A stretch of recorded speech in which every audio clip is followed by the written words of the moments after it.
It's 1961. A time of change has begun in the U.S., and John F. Kennedy has taken office. He's promised to put a man on the moon by the end of the decade. The Bay of Pigs operation has failed in Cuba, and the civil rights movement has begun. Barney and Betty Hill, an American mixed-race couple from Portsmouth, New Hampshire, also make history on September 19th, 1961, claiming to be abducted by alien beings. It's the granddaddy of them all. The first widely publicized report of an alien abduction in the U.S. But it did really happen?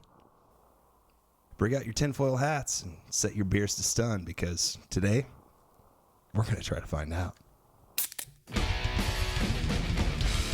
evil! Don't touch it! It's alive! I with you. They're coming to get you. God of Christ. This is Me? Hello, Mr. Fancy Pants.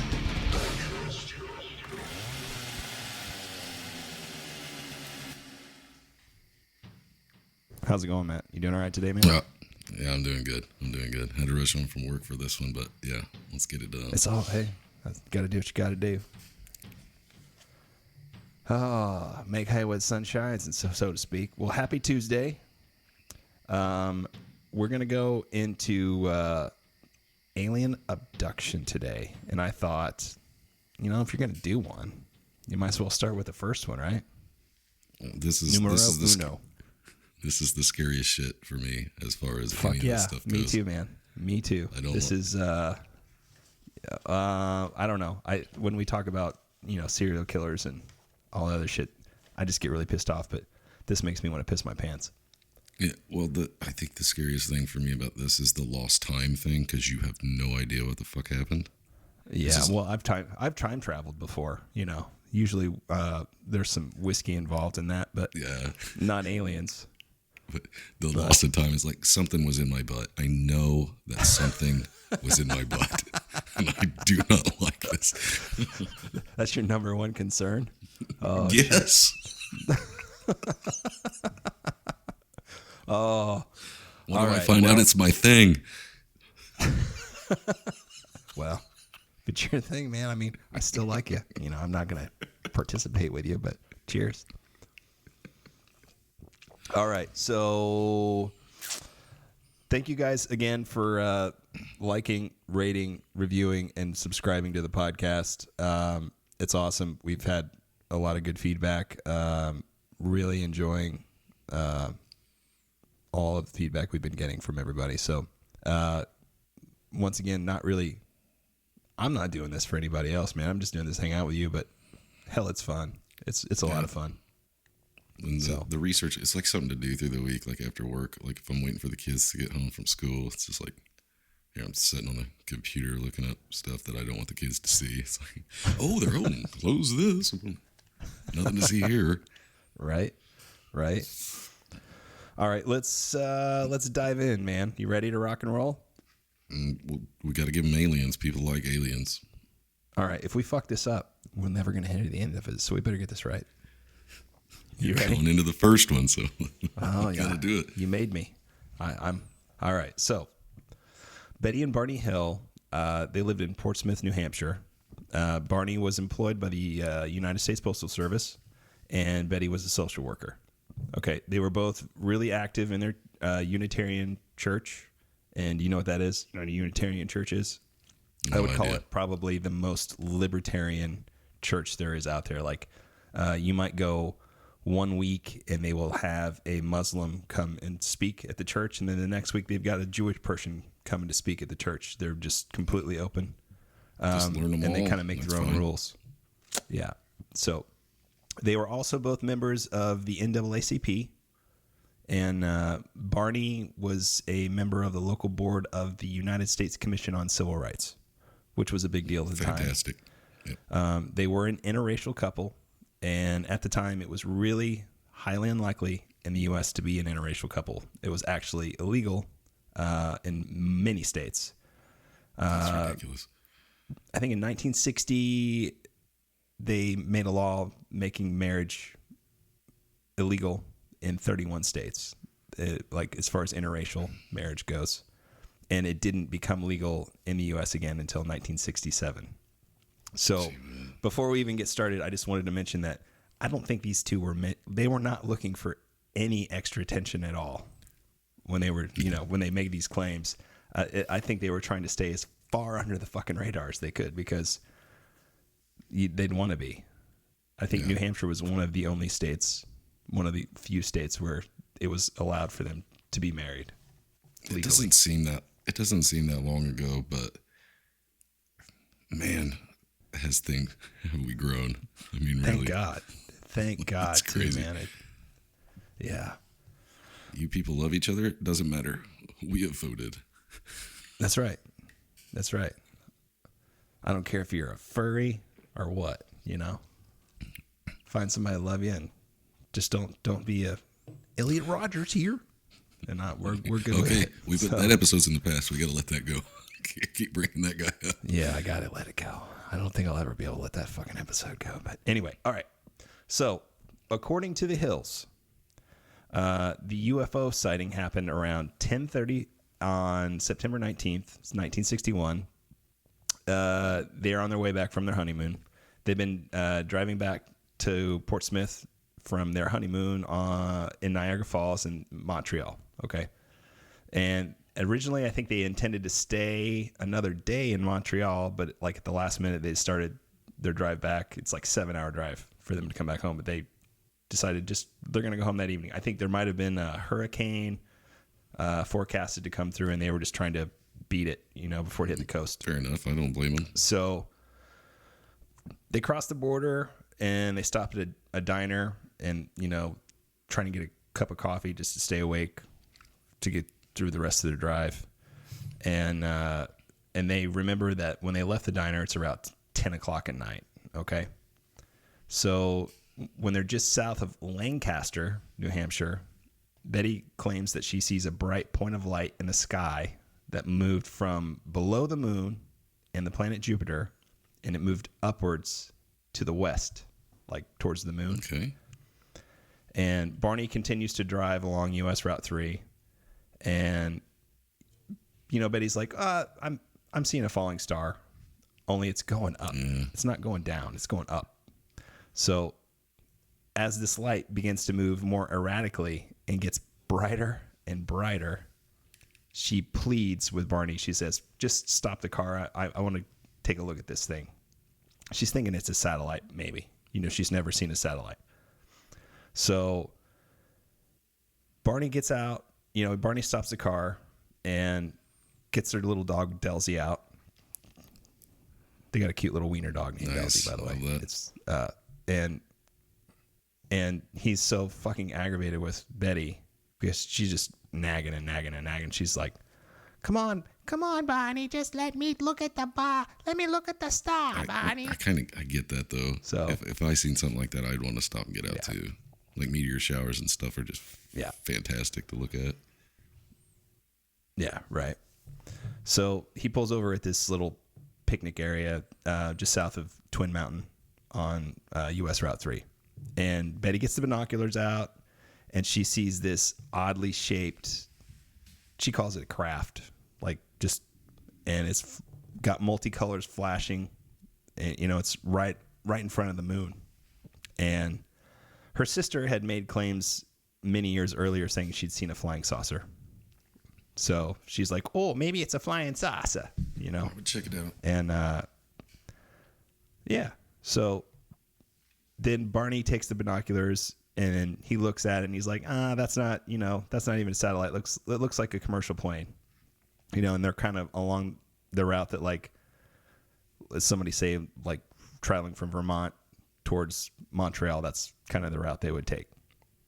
But pretty soon he notices that it changes direction and it starts kind of descending towards them. And at this point, Barney's like, okay, so maybe it's a military plane. Maybe it's not a commercial plane. And they're just messing with him because it's late. They're like one of the only cars on the road. So he gets back in the car. They drive towards Franconia Notch, which is like this little mountainous road. It's like kind of a scenic road. And they continue to drive, kind of going real slow, and so they can see it, Are they? and it just gradually gets closer. Question. Are they Go trying ahead. to follow it, or is it following them? No. They're just watching it because it's actually, they think it might be following them. So she's just like, holy crap, look at that, and he's just like, he's getting pissed off more than likely. He's Trying to annoyed drive. because she's just nonstop. Stop the car. Let's get out and look at it. So he continues to drive down real slow through this Franconia notch, and they look at it through the binoculars, and it gets closer and closer. And at one point, this thing passes over a restaurant and a signal tower on top of Canyon Mountain, which is another historic mark. And it comes out near this, it's not there anymore, but it was this big ledge on Canyon Mountain, and it's called the Old Man of the Mountain. And I think it actually fell down. Okay. But like when you look at it from the north, it was supposed to be, it looked like a human face. And I think it might actually be on the plates for New Hampshire. Oh, all So, right. Yeah. So at this point, Betty, she's looking at this thing, and she's looking at this Old Man on the Mountain thing, and she's trying to judge how big this thing is. And she thinks, okay, it's got to be at least 60 feet long, and it looks like it's rotating. So they both watch as this thing moves really erratically and bounces back and forth, kind of all over the place. And it's completely silent. It's not a plane. It's completely silent. And that's what's... But there's lights all around it, they're saying, and it's spinning? It's illuminated like it would be It's a the plane. fucking Gravitron. Like it's got lights on it. The Gravitron from the fairs. That's what I'm picturing in my head. Looking exactly like that shit. Yeah. Hopefully with less vomit. That would be Stand up ideal. against this wall that some 3-year-old just threw up all over. So they get about a mile south of Indian Head, which is still on this same road that they're on. It's another landmark. And they say that this thing just comes down really quick towards their car and causes Barney to stop in the middle of the road. Yeah. Okay. And at this point, this thing hovers about 100 feet above their 1957 Chevrolet Bel Air. Sounds like a bitchin' car, by the way. And it's completely filled their entire field of view. Like, that's all they can see. It's like, that's how close it is. Mm-hmm. Okay. And Barney would later claim that it reminded him of a huge pancake. Yep. Where's the maple syrup, bitches? That's all I'm Disco saying. Volante. So he gets out of the car. He opens his trunk. He gets his pistol out.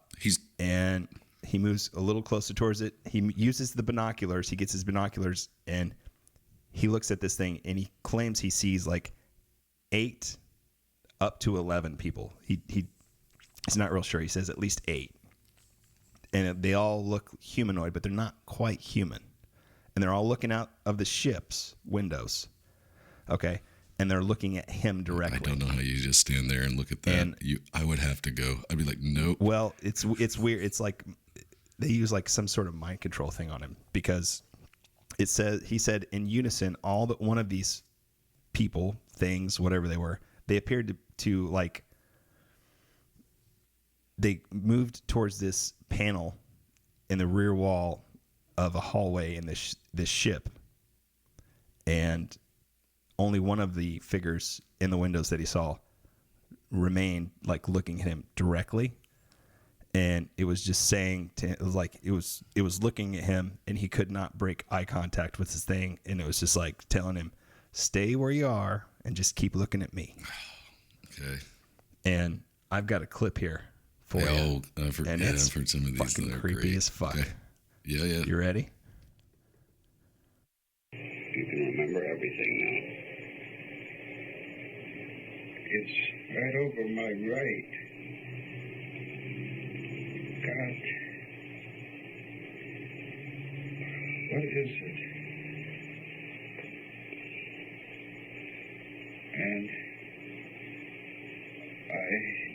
to maintain control so Betty cannot tell I am scared. God, I'm scared. It's all right. You can go right on, experience it. It will not hurt you now. I got to get my gun.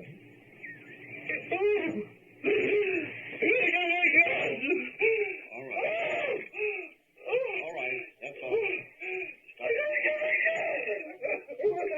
Go to sleep, Steve. You forget now. You forget it now. It's forgotten. There's a man. And the captain, what is he?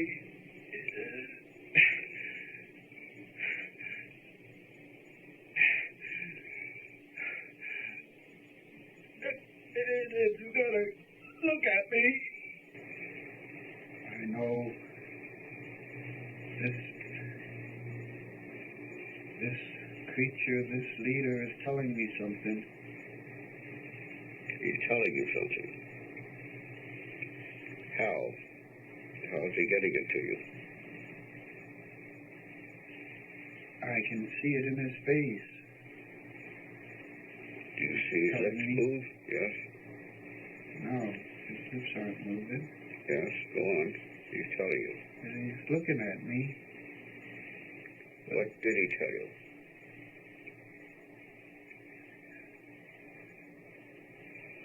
Stay there and keep looking. Just keep looking and stay there. And just keep looking. Just keep looking. Could you hear him tell you? Oh, I gotta pull these binoculars away from my eyes. Because if I don't, I'll just keep staying there. Could you hear him tell you this? Oh, no, he didn't say it. You felt he said it. I know. You know he said Just it. there, yeah. Just stay there, he's saying to me. It's All right. pounding in my head. Just All don't right. pull the binoculars away. God, give me strength. All right. All Pull right. them down. Run! Pull these binoculars down and run. God, if there's my God, give me strength.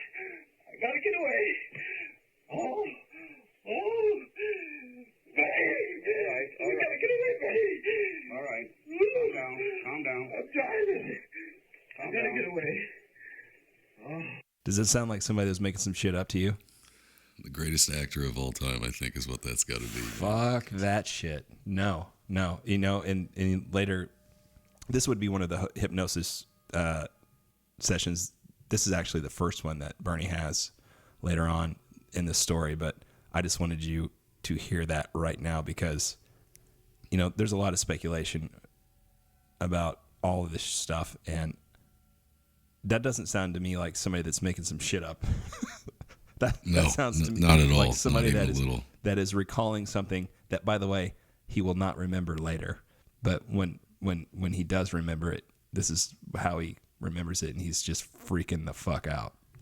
When he's under the hypnosis or whatever, that's Yes. when he remembers it. Yeah. Yeah, that's what we just heard. That was the first hypnosis session. So, all right. So he later recalls that these beings were wearing like black uniforms with black hats, and there's red lights and wings, like or fins or something, that come out of the sides of this craft. And this long ramp comes out from the bottom, and this craft approaches what he said, it's probably 80 feet above them and like 300 feet away from them, and it just kind of slowly hovers towards them. And then he says he tore the binoculars off. He had them like a strap on him. He tore them off of the strap. And he tells Betty, he's like, they're going to get us. And he sees this thing like move again, and it's directly over their car. And he jumps back in the car, and he drives as fast as he can. And he says to Betty, you know, just look for this thing. And she rolls down the window. She kind of sticks her head out, and she looks up. And then immediately they hear this rhythmic series of buzzing and beeping sounds. And they say that it seems to bounce off the trunk of their car. And the whole car vibrates, and they feel this tingling sensation. And they like kind of go into a trance. And the next thing that they remember is another set of these beeping sounds. And that's when they kind of like come to. And when this happens, they found they've gone like 35 miles. And they only have like just vague, spotty memories of any of the road. And the only thing they can recall is making this sharp, unplanned turn, like hitting a roadblock, and then seeing this fiery orb in the road just like shoot up into the sky. So it's kind of like maybe they were still being guided. Maybe like he was still underneath something. If he wasn't planning to make the turn, he just went ahead and did it anyway. This is the whole lost time thing, which we'll get into a little bit more later. But oh man! So they get home about dawn, and they they're kind of out of it, and Betty is insistent on leaving their luggage at the back door. And they look at their watches. Their watches have stopped working, and they both quit at the exact same time. Okay, what's the how long of leaving their luggage at the back door? Was it just like, don't bring that in? She just has this bad odd luck? feeling. She has this odd feeling like that there's something wrong. Okay. And then Barney notices that the leather strap from the binoculars is broken. And but he doesn't remember pulling it off his face? No. Is that what it is? And he doesn't remember that part? His shoes, and his shoes, like he's got on his best dress shoes, and they're all scraped up, and he doesn't remember them being scraped up, all right? The tops? Yeah. The tops of and his shoes are scraped up. He says he's compelled to look at his junk. Like he goes to the bathroom and just like looks at his junk. So his wife is scared of their clothes, and he feels the need that he has to go look at his stuff. He's got to look at his business. And they don't find anything like out of the ordinary, but they both took like long showers, and they just feel like they're dirty. Like they listen to our podcast and they need to get clean. Yeah. Like they had to listen like 4 episodes in a row. So they both take showers, and they draw pictures of what they can remember, because they do remember the craft. Okay, so they do this together or separate? Yeah, they do. Did they do it separately? Okay, that's cool. Yeah, good call. So they try to like reconstruct the order of events, and as they witness this thing, and as they drove home, and then they remember hearing the buzzing sounds, and then they get to the buzzing sound part, and all their memories get really fucked up. They're like completely fragmented. So they go to bed, and then Betty wakes up, and then she looks at the shoes and the clothes she was wearing, and she sees that the dress has a tear in the hem, and she also notices like this weird pinkish powder or something on her dress. So she hangs it on the clothesline, and she knows, like the dress it's not fixable. It's completely damaged. So she throws it away, but then she changes her mind, pulls it out of the trash, and she hangs it in the closet. I do remember, because I know I had heard this story in the past somewhere, but was it not like her absolute favorite dress? Like they were dressed to the nines, this was her right, favorite dress. This. Yeah. So yeah. Like his shoes wouldn't have been scuffed for any fucking reason, and her dress should not have been all jacked. Right. They were in their they were on their honeymoon. They were, dressed to the nines. They were having a good time. They were trying to look they snazzy. they didn't notice this stuff though. She just had a feeling like we should leave those clothes out there, but then they start noticing that the clothes they're wearing themselves are messed up. Okay. Right. So later on, these clothes would be examined in 5 different laboratories, and like forensic type analysis would be done on this dress. So it's a good thing she didn't throw it away. Yeah. They also noticed that there's these tiny little circles on the car trunk that had not been there the previous day. And after she calls her sister and tells her sister about this, her sister talks to her neighbor who is a physicist, and he mentions to them, he's like, well, get out a compass and see what happens. and they moved the compass around to these spots, and the needle just kept moving around, like just whirling around in all these different spots of these circles. Yeah, you hear about that a lot. That's why I'm glad you said physicists, because I was like, who would have even thought to fucking try that? Yeah. And I think that's fucking weird. It's super weird.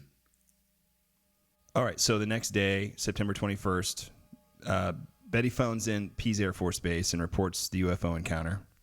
And she doesn't give them all the details because she doesn't want them to think she's a freak show. So, okay. And then the next day, Major Paul Henderson, he telephones the Hills, and he wants more details. So he asks for an interview. And in his report, he determines that the Hills had probably misidentified the planet Jupiter. And that's really it. He forwards his report to Project Blue Book, which is like the U.S. Air Force's UFO research project, if you're familiar with that or not. That's what he comes up with after what they told him. Yeah. Misidentified. That's like the swamp gas. Yeah. It's like the swamp gas bullshit. Yeah, swamp gas. Yeah, exactly.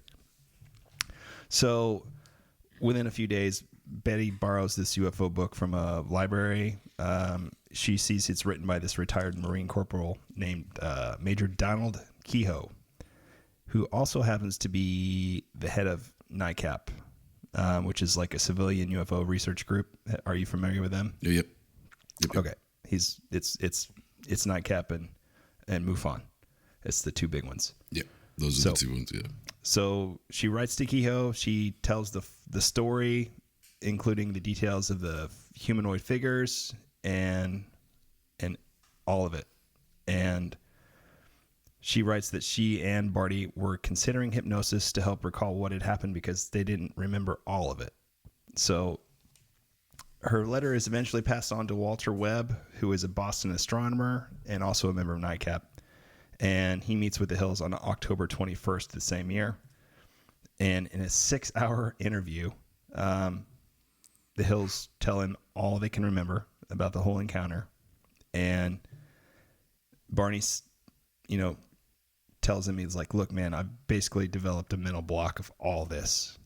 And there's probably things that happen I don't want to remember. And he goes on to say, I remember vaguely seeing like these things that looked human, but they somehow were not human on this craft.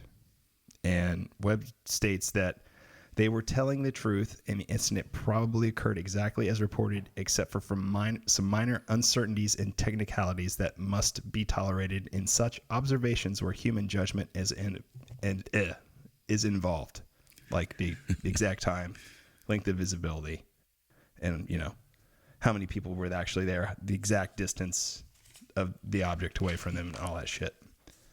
If you're seeing something like that, you're not going to remember that shit. There's just no way. I'd be too busy going, there's no way this is happening, dude.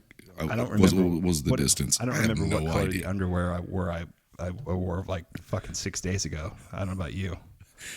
What's the distance? What was the size of it? That's always crazy to me. It's like, well, if it was far enough away, I couldn't judge the size of it to begin with, and who knows? Yeah, I couldn't come up with those either. I would be too. No. Yeah. So within 2 weeks of this incident, Betty starts having these really vivid memories, and they just continue for her every night in succession. And is this with the hypnosis, or is this just on her own? Yeah, this is all on her own. Okay. And she starts writing down all the details of these dreams. And one of them, she says her and Barney encounter this roadblock, and these men surround their car, and she loses consciousness, and she's trying to wake up, and she realizes she's being forced by these two small men to walk into a forest at night. And she sees Barney walking behind her, and he seems to like not hear her. She's like calling out to him, but he seems to be like sleepwalking to her. She says these men stood about 5 feet tall and wore blue uniforms with caps. You know, earlier I mentioned, you know, black. Barney said they were black, but she says they're blue. Dark. And it's dark, you know. Yeah. Yeah. She said they seemed to be near human. They had black hair, dark eyes, prominent noses, and blue lips. So that's weird, huh? And dun dun dun, they also had grayish skin. And this is where we get the grays. And, you know, you hear all these alien abduction stories after this, and they all describe the grays, and this is what they are. This is like a Men in Black Meet the Greys kind of situation. It's weird, The way they're explaining it. Yeah. She also claims that in these dreams, she can see her, Barney, and these men. They walk up this ramp into this disc-shaped craft. It's like metal. And once they're inside it, they're separated. And she argues and she tells, you know, these guys, just like, she calls one of these guys the leader, that, you know, she and Barney should be examined together.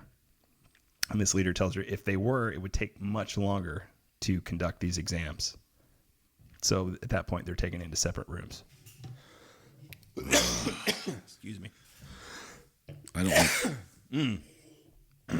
don't like any of this. I don't like any of this. This is nightmare fuel. Motherfucker, you're going to make me sit through all these goddamn serial killers and shit. I'm going to make you sit through this shit. I hope you have some bad fucking dreams tonight. Well, it's probably a guarantee. It's like watching the movie The Fourth Kind. Like, I could watch horror movies all day long and have no problem. I watched The Fourth Kind one time. I was like, no, don't like that. That's not good.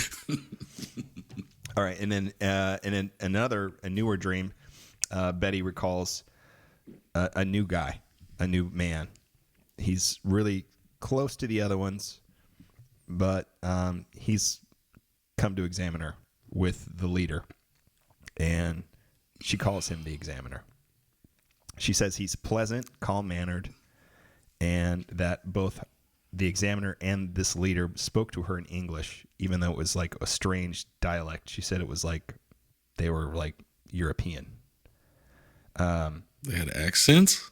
No, it's just like imperfect. She had difficulty understanding them. It was like like they had an accent that she couldn't quite make out. Okay. So it's like they're trying to be human, but you're off a little bit. More human, just like all the other stories. Yeah. So this examiner tells Betty he's going to conduct some tests on her so that they can note the difference between the humans and all the occupants of the craft. He puts her in a chair, bright light shines on her. He cuts off a lock of her hair. He looks at her eyes, her ears, her mouth, her teeth, looks down her throat, looks at her hands. He cuts off some of her fingernails, takes some of her, like, shaves off some skin samples, and then examines her feet and leg. And then he takes this. Go ahead. Hang on. He trimmed her fingernails for her? Yeah. I think he was probably like, that's for me. I'm going to save that guy for later. I don't know. Maybe he had a weird. Oh, that's gross. Okay. All right, creepy bastard. I need a stool sample and urine as well. Okay.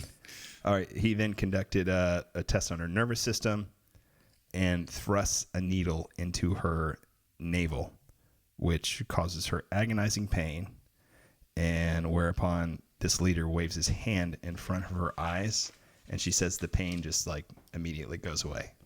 And here's a clip of her. So hold on. Okay, here's a clip of her under hypnosis remembering this. No, so she's dreamed this stuff, and this is her under. I think this is her first hypnosis session as well. Sort of in the middle of the room is a table, some kind of a table. It's not up very high, about the same height as the desk. So I lie down on the table on my back, and he brings over this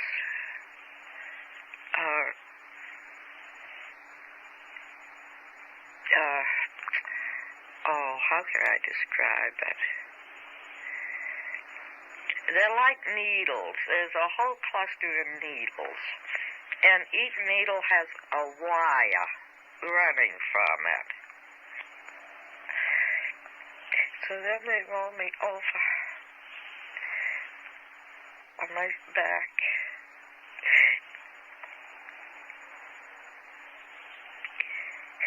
And the examiner has a long needle in his hand. And I see the needle. And it's bigger than any needle I've ever seen. And I asked him what he's going to do with it. And he said, just a simple test, it won't hurt me. And I asked him what. And he said he just wants to put it in my navel. It's just a simple test. And I told him, no, it will hurt. Don't do it. Don't do it. And he said, no, it won't hurt. And he sticks a needle into my navel. And spits it.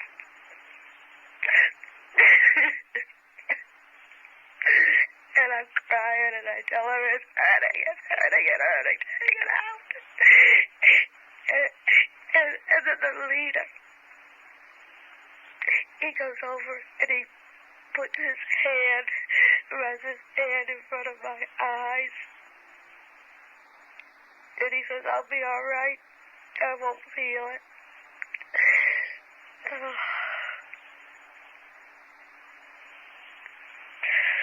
And all the pain goes away. Fuck that. That sounds like somebody's making some shit up to you. Sounds like she's balling. Not on that really. too. Yeah.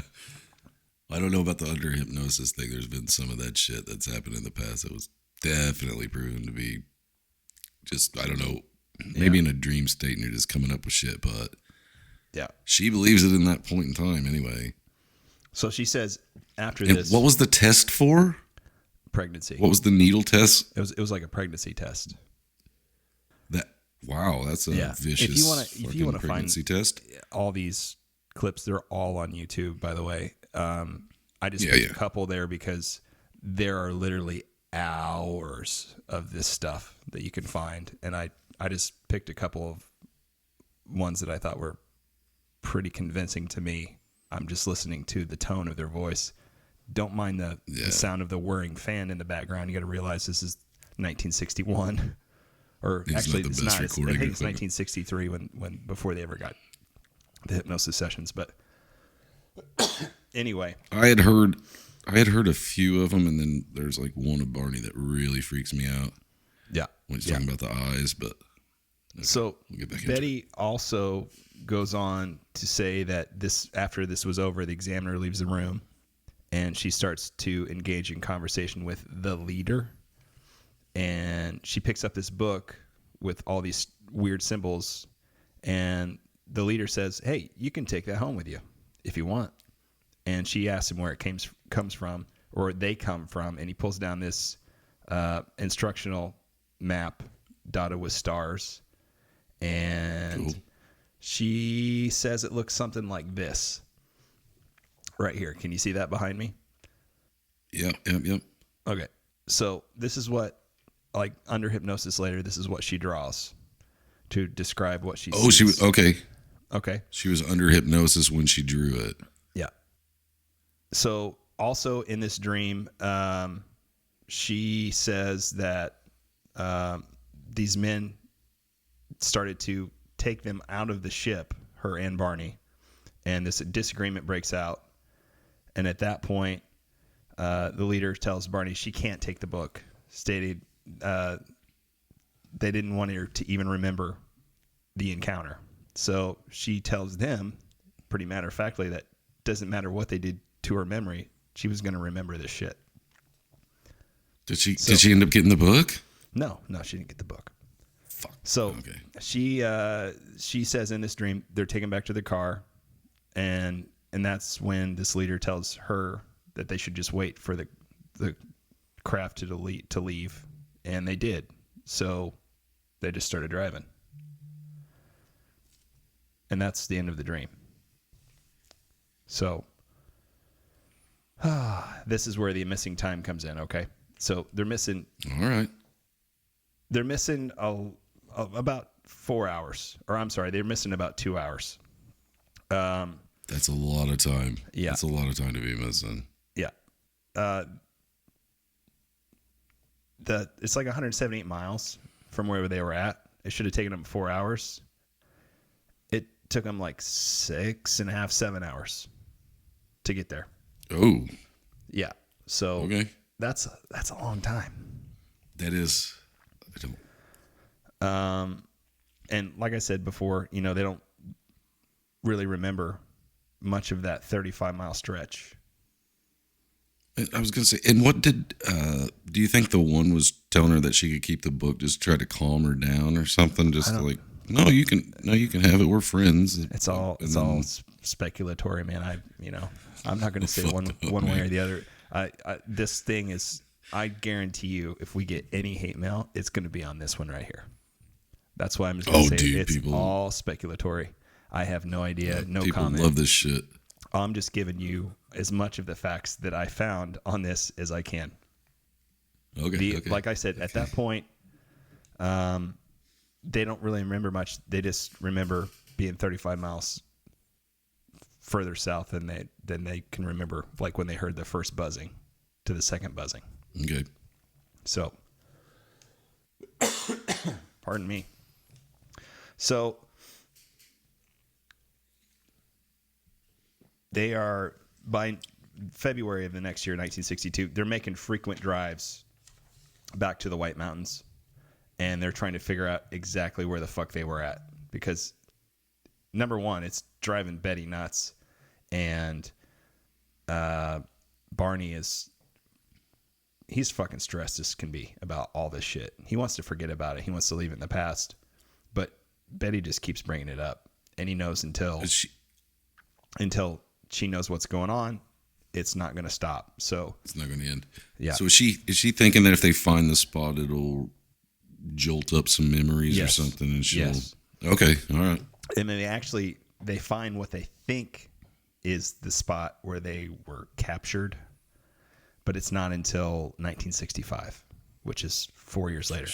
4 fucking years of that. Yeah. Okay. I kind of get it though. If I went through something like that, I would probably want to do this. I'd want answers too. It's just so totally out there and crazy that you would want. Yeah, it's knuck and futz, man.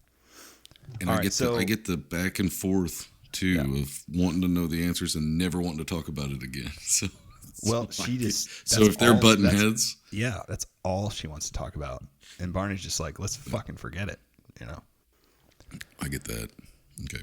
So November 1962. So we're over a year from the incident. This guy named Captain Ben Sweat from the United States Air Force. He is a guest speaker at their church, and it's on hypnosis. So the Hills go, and they watch his presentation and listen to him speak, and then after, they kind of privately relate their incident with him, and they ask him if he would hypnotize them so they could remember what was going on. But okay, he's like, wait. He's like, I am an amateur hypnotist. I do not recommend doing this. So Hill's tell him, okay, well, Barney's going to the psychiatrist, this Mr. Stevens, and Captain Sweat, he's like, okay, well, he should probably talk to him about this because he would probably have more of an idea of what's going on. Go ahead. Captain Sweat sounds like the worst fucking comic book character of all time. I'm thinking like a porno character myself, but okay. I was like, what is your superpower exactly? Perspiration. Stay away from the antiperspirant. So when Barney goes to meet his psychiatrist next time, he asks him about hypnosis, and Dr. Stevens refers him to Benjamin Simon in Boston. So in 1963, so even another year after that, November. So we're 2 years past this. They aren't letting go then. No. Okay. No, I'm sorry. 64. It's January 64 even when these another year hypnosis then. sessions come to play. So Simon begins to hypnotize them in January of 64, and he does them both separately, and he does them both several times. These sessions last until June of that year, and he does them separately so they could not overhear each other in their recollections. Yeah, that's and at the good end idea. of each session, he reinstates amnesia, so they do not remember what they've told him. Oh, that's some power right there to be able to do that. If that's That makes it more. What's the word I'm looking for? believable. Yes, very. It makes it way more believable if their stories match up. You know, like we talked if they do. about. We talked about Harry Price and the fact that he fucked things up from the get go. This guy's doing shit the right way. Yeah, it sounds like it. Yeah. Yeah. So Way more of a professional than. yeah. So that both of the clips you've heard in this episode came from those very first hypnosis sessions. Dr. Simon hypnotized Barney first. He recalled all these weird human-like figures being extremely scared. You know, he kept his eyes. Barney says he kept his eyes closed for much of the abduction and the physical examination. He would not really disclose all of the things that happened to him in that first session. I think it took several sessions, but he did not want to remember. This is what he did remember, though. He says he remembered breaking the strap because he wanted to break eye contact. He said he felt like he was, under some sort of mental control. I had to turn those binoculars away. He remembered driving the car away from the UFO. And he felt compelled to pull off the road and drive into the woods. And he said he eventually saw 6 men standing in the road. The car stalled. 3 of these men came to the car, and they told him not to be afraid. He's still really fucking freaked out, though. And then he says the leader told him to close his eyes. And he says that it feels like his eyes had pushed into his eyes. Like he was just like looking like, like mentally, like just into his head. So Barney's description is very similar to Betty's dreams. And he says it was terrifying. They had this mesmerizing effect on him. And he's, he said he just kept his eyes closed so much because he saw these 2 eyes just coming at him, and they were just felt like they were in his head, like pushing into his head. All I see is those eyes. This is a quote. I'm not even afraid that they're not connected to my body. They're just there. They're just up close to me, pressing against my eyes. Fucking weird shit, bro. Yeah, it's that quote on the video that you can listen to when he's talking about it, and how the way he says it, it's just like, fuck, I believe that guy. Yeah. It's terrifying the way he's saying it. Yeah. He says that once they were taken on the craft, they were separated. He was escorted into a room by several of these other men. He was told to lie on a small exam table, and he closes his eyes most of the exam. He says a cup-like device is placed over his junk, and although he did not experience an orgasm, bullshit. He thinks that they take a sperm sample. Joy-free, I guess. I don't know. He also says that similar to Betty that they scraped some of his skin, look in his ears, his mouth. He's got a tube or cylinder inserted into his ass and quickly removed. Every fucking time. Every time. Every time. There's something up the butt. Every time. What? Up the butt. And he said also that he felt like they were pushing something on his back and seemed to be like counting the vertebrae in his back. Okay. While Betty says, she had a conversation with the leader in English, Barney says that he heard them speaking like a weird language he could not understand. And he also says that it seemed to be like more like thought transference, even though like at the time he was not familiar with the word telepathy, didn't know what it meant at all. Okay. So mouths weren't moving, but he was still kind of like an Ingrid Cold situation. Right. He said he also remembers being escorted back from the ship to the car and watching the ship leave. That there was this bright light in the road, and that he remembered saying, "Oh no, not again." No, which is weird. Oh, like it might have happened before. And he also recalled the buzzing sounds in the hypnosis. Weird shit, man. Well, the one that they were both experiencing in the first place that was happening above the car before the whole deal happened. Yeah. Okay. Now, most of Betty's sessions we won't really have to go into because very similar to her dreams. She basically recounted all the things she'd been dreaming about. And like I said, I played that clip. She's in tears. Yeah. You can obviously tell that he's freaked the fuck out during the whole thing. His was scary to listen to. Yeah. The only thing I do want to bring up is that Dr. Simon gives Betty a hypnotic suggestion that she could sketch a copy of this star map that she saw. And that's what I showed you earlier. And later on, now, most people think it's just all bullshit, but later on, it's actually proven to be a constellation that at the time had not yet been discovered. Holy shit. Okay, she was under hypnosis while she was drawing this map. Yes, recalling this thing. Yeah. Crazy. Okay. So, and there were some skeptics that said, she just got really fucking lucky with that. Carl Sagan was one of them.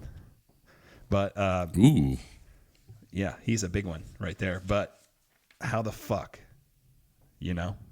how in the fuck?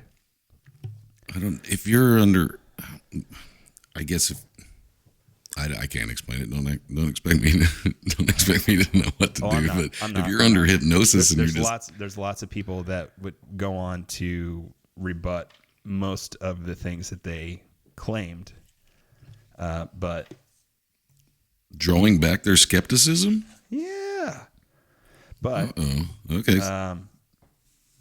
How do you fucking pull that shit off? I mean, I'm trying to think what the name of the constellation that she remembered was called. Zeta Reticuli. Remember that? Does that sound familiar? Cool. Yeah. That's a cool sounding name, yeah. There we go. It wasn't actually found until after Barney had passed away.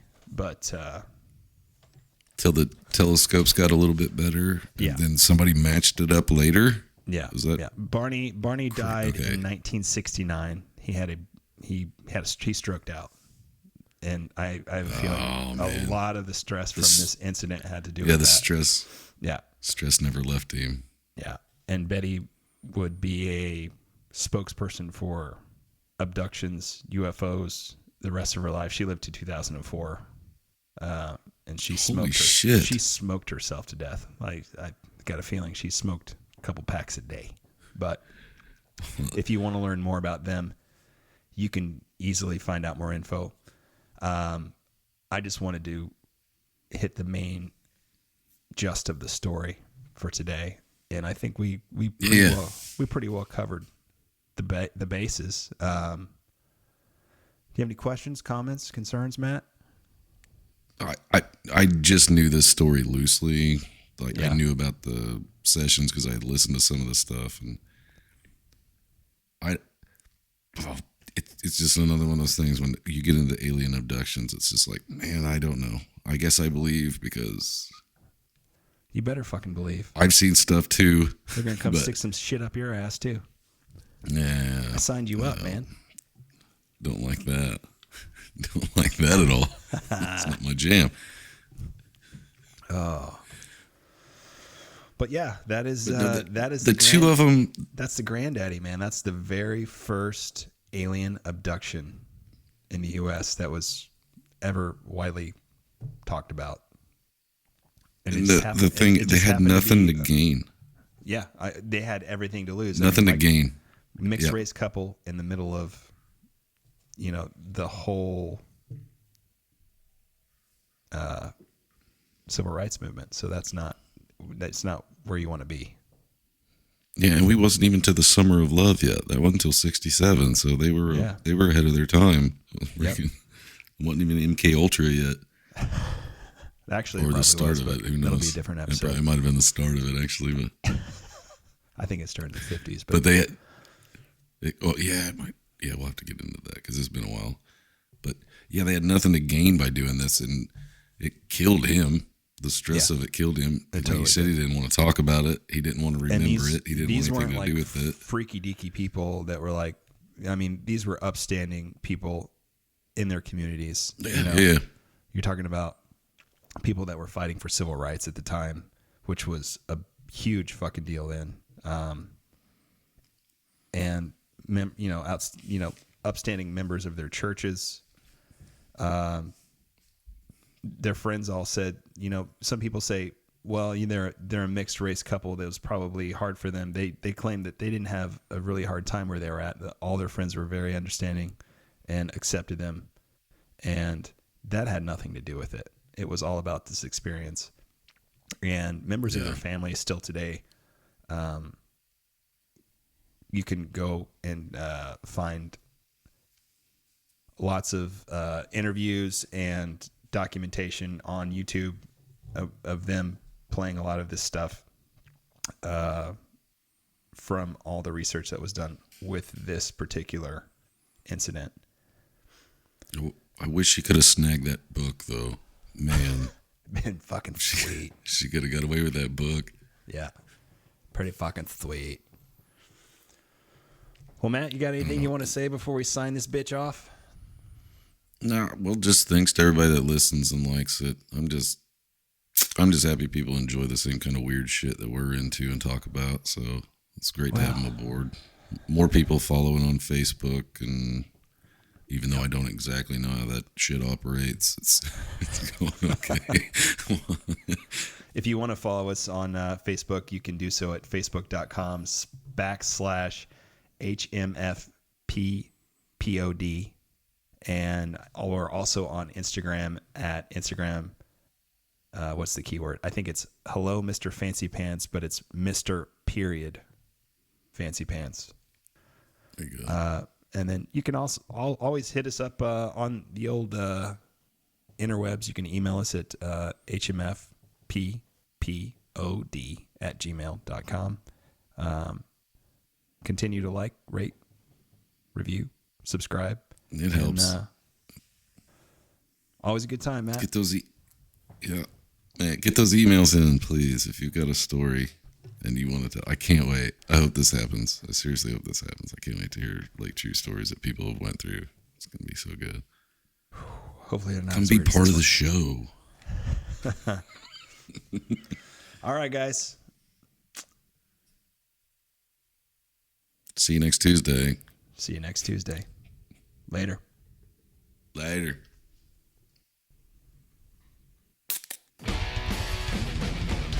It's evil! Don't touch it!